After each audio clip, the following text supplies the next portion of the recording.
रामपुरा गांव। रात का गहरा अंधेरा और एक अजीब सी डरावनी खामोशी। बस सर्द हवा की आवाज़ जो पेड़ों से टकराकर ऐसा संगीत बना रही थी जिसे सुनकर किसी के भी दिल में एक अनजाना डर बैठ जाए। और यही डर धीरे धीरे पूरे गांव पर कब्जा कर रहा था।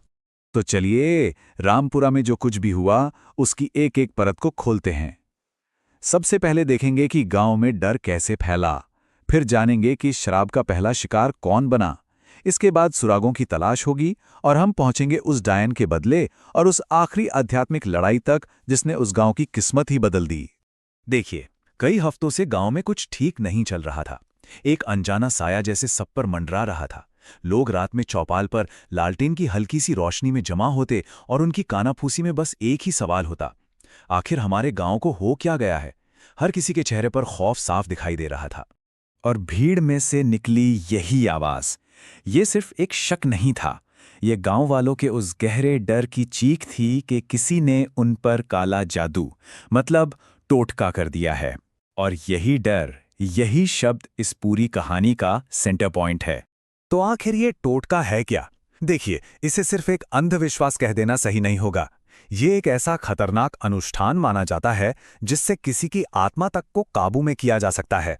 और रामपुरा के लोगों के लिए तो ये शब्द मौत और बर्बादी का दूसरा नाम बन चुका था। और इस सारे डर और खौफ के बीच में थी रीना, एक आम सी औरत जो कई दिनों से एक बहुत ही अजीब बीमारी से परेशान थी। उसकी हालत देखकर ही पूरे गांव का डर और भी गहरा होता जा रहा था। सोचिए, रीना का ये अनुभव सिर्फ कोई वहम नहीं था। उसे सच में ऐसा महसूस हो रहा था, फिजिकली, जैसे कोई अनदेखी ताकत उसका गला घोट रही हो। और इसी एहसास ने इस श्राप को और भी ज्यादा असली और भयानक बना दिया था। लेकिन मामला तब और बिगड़ गया जब रीना ने अपने पति को बताया कि पिछली रात उसने क्या देखा अपनी आंखों से। एक साया जिसके हाथ में एक इंसानी खोपड़ी थी। अब यह साफ हो चुका था, ये कोई बीमारी नहीं, ये एक अलौकिक हमला था। अब गांव वाले सिर्फ डर कर बैठने वाले नहीं थे, उन्हें यकीन हो गया था कि कोई है जो जानबूझकर ये सब कर रहा है। और बस यहीं से शुरू हुई उस शैतानी ताकत की जड़ तक पहुंचने की खोज। पहला सुराग मिला गांव के बच्चों को, तालाब के पास।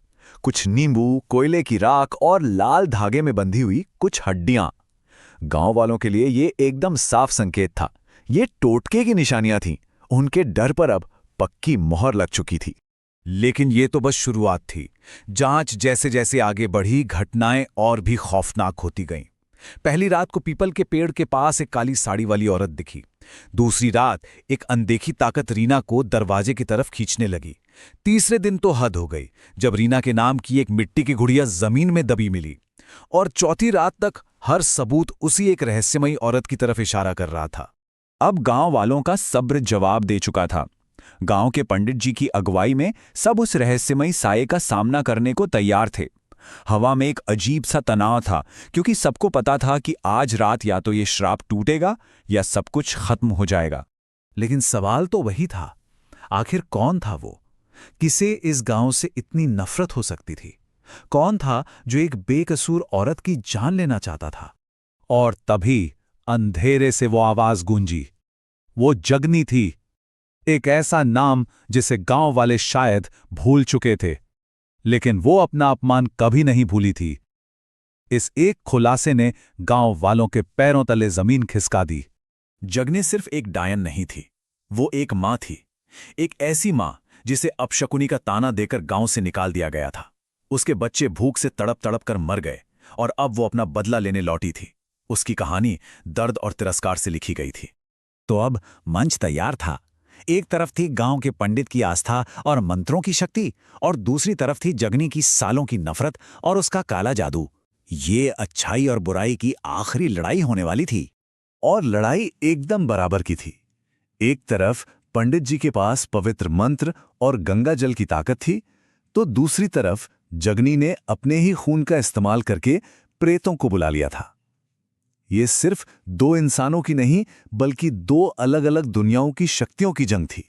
जैसे ही जगनी ने अपने खून से प्रेतों को बुलाया, पंडित जी ने शक्तिशाली मंत्रों से सीधा उसकी आत्मा पर हमला कर दिया।